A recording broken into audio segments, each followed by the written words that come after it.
Olá, deixámos... bom dia a todos, por terem vindo também.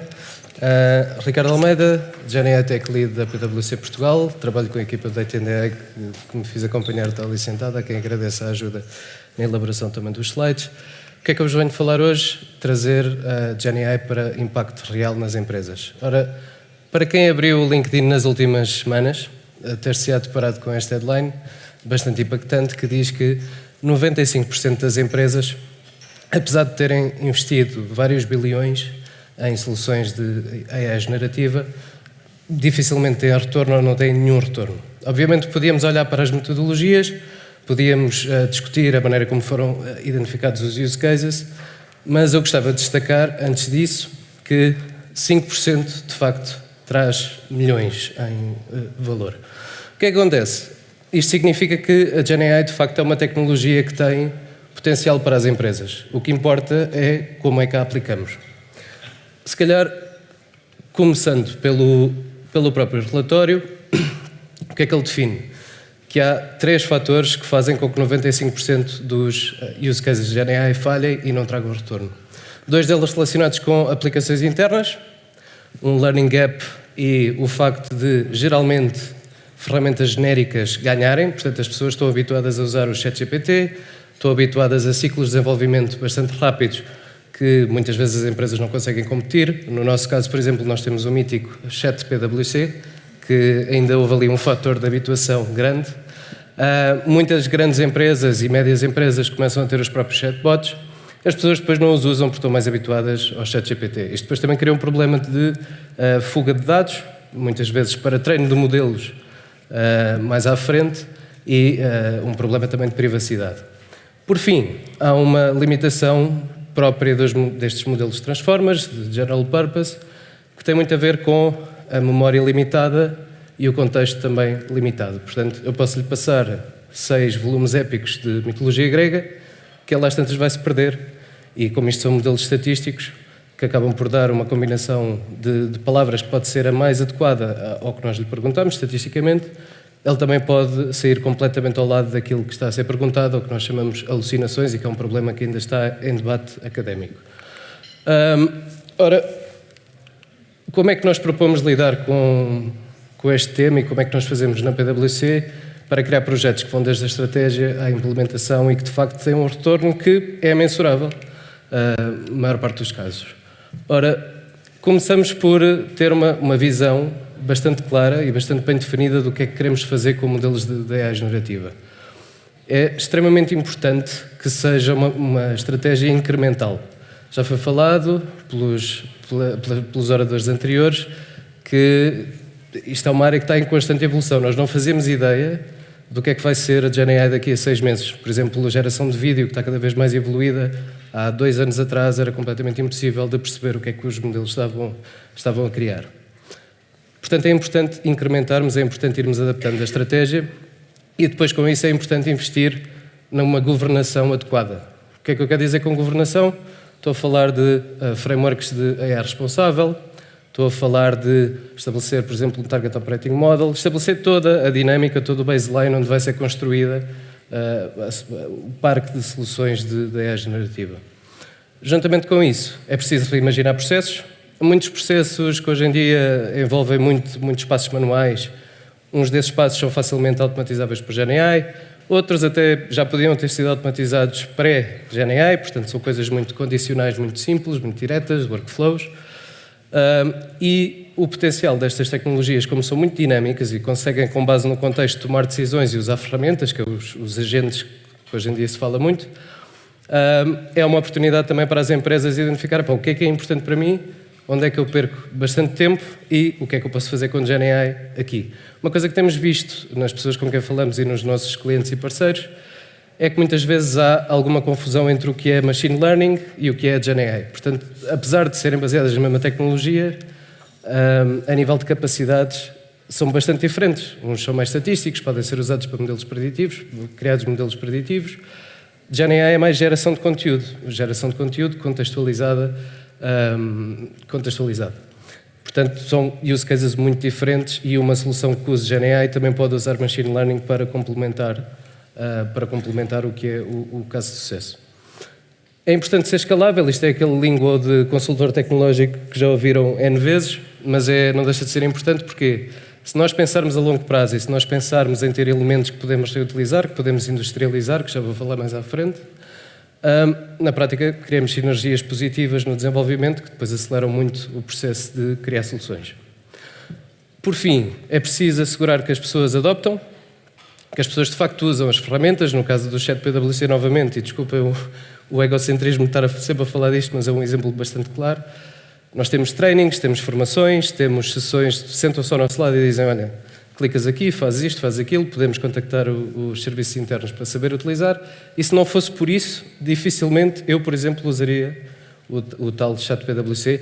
Muitas vezes é isto que também falha nas empresas que criam soluções deste estilo.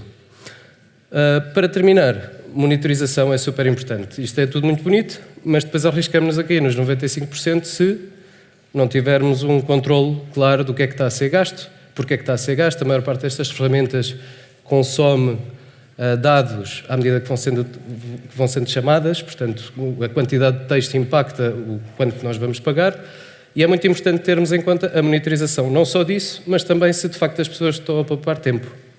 Foi lançado recentemente um paper da OpenAI, na semana passada, que propõe um benchmark de avaliação de como é que nós vemos se de facto há retorno no investimento nestas soluções.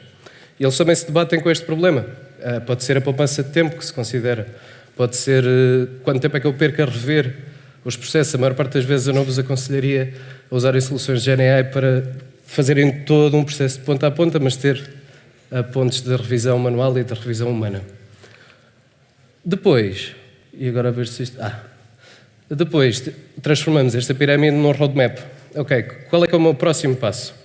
O primeiro passo eu diria que é descobrir, mais uma vez naquela onda de mantermos a par do que tem acontecido, do que está a acontecer, da maneira como a tecnologia vai aparecendo, perceber, ok, esta nova tecnologia pode ser interessante para eu trazer para dentro da minha empresa, ou para um parceiro, ou para um cliente, e depois planear, experimentar, e experimentar estou a falar de criar provas de conceito, demonstrações, MVPs. Nós temos um portfólio robusto de formações que damos. Muitas delas são coisas tão simples, tecnicamente, como mostrar como é que o Copilot 365 funciona. Não é uma coisa muito avançada comparado com outras soluções que nós criamos e implementamos de raiz. No entanto, os olhos das pessoas brilham quando nós mostramos, se tu clicares aqui e fizeres upload deste fecheiro e depois pedires para traduzir para espanhol, funciona. E as pessoas ficam surpreendidas. Portanto, este tema é super importante, que é experimentar, fazer pequenas experimentações, pequenas demonstrações, para abrir também as mentes das pessoas que tomam as decisões e das pessoas que beneficiam destas ferramentas. Implementar, portanto, temos as demonstrações, já temos algumas pecinhas, começamos a fazer, de facto, produtos. Pequenos produtos, podem ser mínimos produtos viáveis que vamos testando, podem ser já grandes produtos, mas a ideia é começar a produtizar. E à medida que o vamos fazendo, vamos criando as tais componentes. Desculpem ser um bocadinho mais técnico, mas se eu tiver de configurar um servidor MCP, que é um protocolo de comunicação deste tipo de soluções, eu não vou ter de configurar mais vezes se seguir sempre a mesma arquitetura e se seguir sempre os mesmos standards. Portanto, só tenho de o fazer uma vez, fico com o componente criado, rapidamente consigo utilizar no que eu precisar. Continuando, nós... eu tinha enviado a versão PowerPoint, mas vamos nos abster desta confusão que está aqui, porque isto era suposto ser sequencial. Nós vamos identificar use cases, chegamos ao pé da empresa, ou podemos fazê-lo internamente, como inclusive estamos a fazer. Identificamos o que é importante para vocês, com cada uma das áreas, em que é que vocês de facto perdem tempo e o que é que vocês veem como grande potencial, mesmo que não seja um use case atual, como é que vocês veem o potencial da coisa no futuro. Normalmente levamos também uma lista de sugestões, porque as próprias pessoas, como naturalmente é o trabalho delas, dificilmente estarão tão por dentro daquilo que nós acompanhamos no dia-a-dia, das capacidades que acompanhamos no dia-a-dia. Isto é uma grande amálgama de use cases, não tão confusa como este slide, ok? Isto era suposto, lá está, ter os quadrantes separados, mas fica, 100 e tal use cases, o que é que eu faço com isto? É muito simples, pelo menos da nossa perspectiva. Nós vamos enquadrá-los numa matriz, como boas pessoas de gestão também costumam fazer, que é pôr tudo numa matriz, mas funciona porque ajuda a simplificar os dados que nós temos. Identificamos o impacto, identificamos a complexidade. O que é o impacto? Impacto no negócio, impacto no retorno no investimento. Pode ser medido de várias formas. Podemos usar, vamos assumir, a poupança temporal. Se eu perco 2 horas a fazer uma proposta, isso é mentira, perco mais, mas se eu perco algumas horas a fazer uma proposta, aqui se calhar podia poupar 1h45 porque tinha 15 minutos de revisão apenas, certo? Isso é um impacto que pode ser medido, que é bastante concreto e que depois pode ser comparado também com o que está a ser gasto e com o que foi investido. Depois, eu vou também colocar na matriz a complexidade. E aqui a complexidade pode ter várias dimensões, começando pela complexidade tecnológica. Quantas integrações é que são? É uma tecnologia que eu conheço? É uma tecnologia nova? Os dados que eu tenho estão limpos? Porque também é muito importante que os dados estejam limpos para soluções de GenAI, porque depois vai ser garbage in, garbage out. E depois também posso medir a complexidade, por exemplo, a partir do risco, percebendo, ok, qual é que é o risco operacional de eu ter uma solução de GenAI que anonimiza dados de cliente?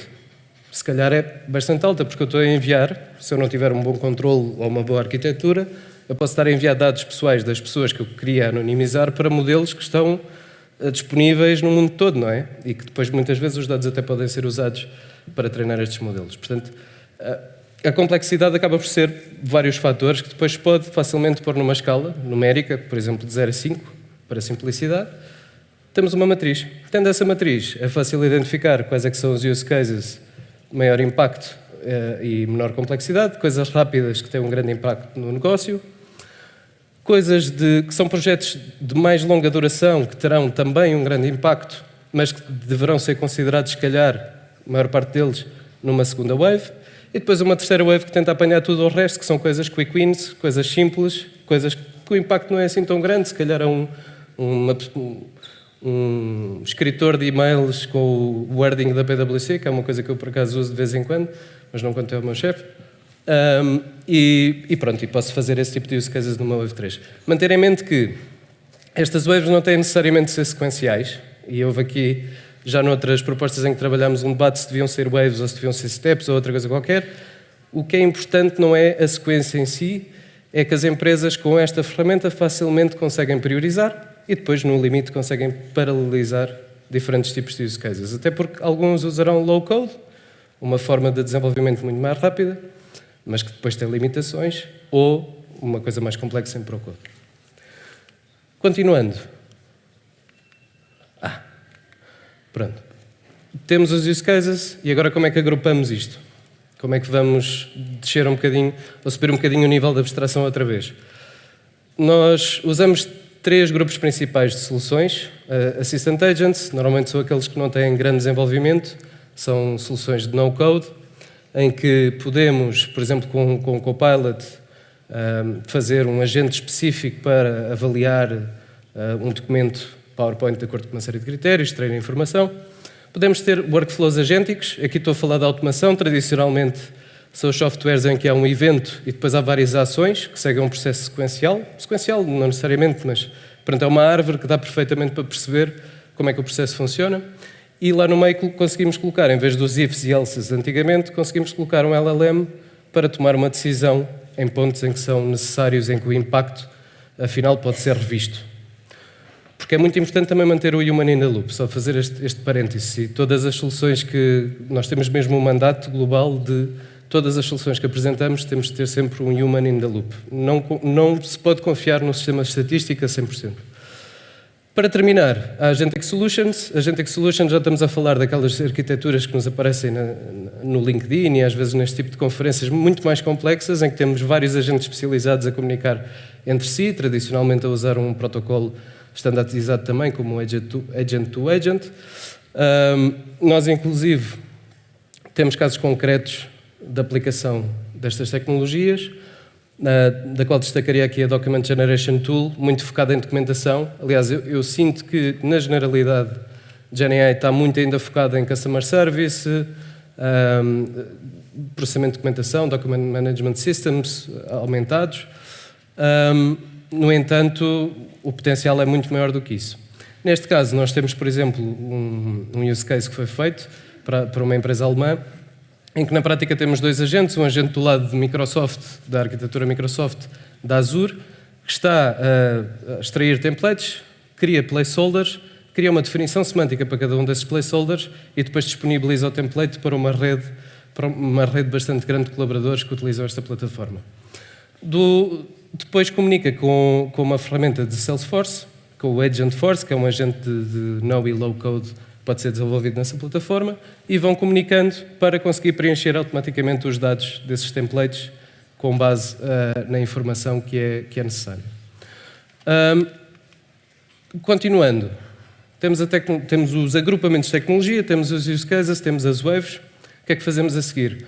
A nossa sugestão seria definir uma matriz de decisão. Eu li há 2 meses atrás um livro da Annie Duke, que é uma jogadora de póquer profissional, portanto eles são bastante bons a tomar decisões, e ela fala de a boa decisão não tem a ver com o resultado dela. Uma boa decisão é aquela que depende apenas dos fatores que nós sabíamos naquela altura. A vantagem de usar uma matriz de decisão em que podemos escolher, ok, vou adaptar uma solução que exista, vou comprar uma solução, vou desenvolver de raiz uma solução. Isto é uma coisa com que, por exemplo, os nossos clientes e o Estado muitas vezes se debatem. Será que isto já existe no mercado? Mas eu tenho esta coisa muito específica que preciso. Será que eu devia simplesmente adaptar uma coisa que já exista? Estas matrizes de decisões, bem ou mal, e podem ser adaptadas, permitem-nos ter uma traceability de porque é que tomamos a decisão. E podemos garantir que, da nossa perspectiva, foi a melhor decisão que tomamos quando fizemos o commitment para implementar uma solução de GenAI. De seguida, nós sugerimos definir uma arquitetura tipo. Aqui não com tanta complexidade como o orador anterior mostrou, mas o importante é que vão ter várias layers. Vão ter uma layer de comunicação, uma layer mais agêntica, uma layer de governance que é extremamente importante. Por exemplo, a Microsoft tem investido bastante neste tipo de soluções, como a AI Gateway, que inclusive também tem a ver com os guardrails. Portanto, eu não vou usar uma aplicação empresarial de GenAI e pôr lá, por exemplo, conteúdos para maiores de 18 ou coisas desse género, isso tem de ser tudo limitado, naturalmente. E, juntamente com isto, uma Golden Stack. O que é a Golden Stack? É uma maneira fancy de dizer eu vou comprometer-me com estas tecnologias. Eu vou comprometer-me com o ChatGPT Enterprise, eu vou-me comprometer com a Stack Azure, a Stack AWS, seja o que for, o que importa é que haja uma decisão clara de porquê que eu escolhi esta tecnologia. Aqui nós estamos a apelar ao vendor lock-in, a terem todas as soluções no mesmo provider, mas sim apenas escolherem aquelas que consideram que são as mais eficientes ou a nível de custos mais vantajosas. Continuando. Agora falta a parte da monitorização, não é? Pronto. O que é importante para monitorizar? Definir KPIs, aqueles os objetivos SMART, portanto, coisas mensuráveis, coisas simples, coisas facilmente, normalmente ao longo do tempo, que eu posso ir vendo como é que está a ser os consumos, se está a ser utilizado, se não está, qual é que é a satisfação das pessoas, porque a satisfação das pessoas depois vai afetar se de facto as pessoas usam a ferramenta ou não, e depois medir também o impacto. E como é que eu posso medir o impacto? Vendo, por exemplo, o tempo poupado. De facto, estão a poupar tempo? De facto, isto trouxe alguma vantagem que nós nem sequer tínhamos antecipado, que muitas vezes nem sequer é considerada, porque estamos demasiado focados só no tempo ou numa consideração dessa. Será que isto abriu novas portas de negócio? Portanto, esta seria a nossa sugestão de monitorização. E agora mesmo para terminar, e sei que já passei um bocadinho do tempo e peço desculpa, se há 3 coisas que eu gostava que ficassem na vossa cabeça no fim desta talk, e eu sei que estas conversas um bocado mais abstratas às vezes distraem-nos um pouco, era 3 coisas principais. Primeiro, tenham sempre uma visão bastante clara sobre o que é que querem implementar, o que é que querem fazer com GenAI. Não vale a pena, e saltando já para o caso 2, para o ponto 2, não vale a pena entregar tecnologia só por ser tecnologia, não vale a pena forçar-me a usar, saiu uma nova feature, isto é mesmo fixe para a minha empresa. Não importa, o que importa é começarmos pelos use cases, vermos em que é que as pessoas de facto investem tempo e depois trazer a tecnologia mais à frente na discussão para ver qual é que melhor responde à necessidade. E para terminar, implementem metodicamente, pesquisem, portanto continuem sempre a aprender, acompanhem o mundo sigam a nossa newsletter e monitorizem o que está a acontecer. Pronto, é tudo. Deixo os QR codes. Para quem tiver esse interesse, podem me contactar. Obrigado.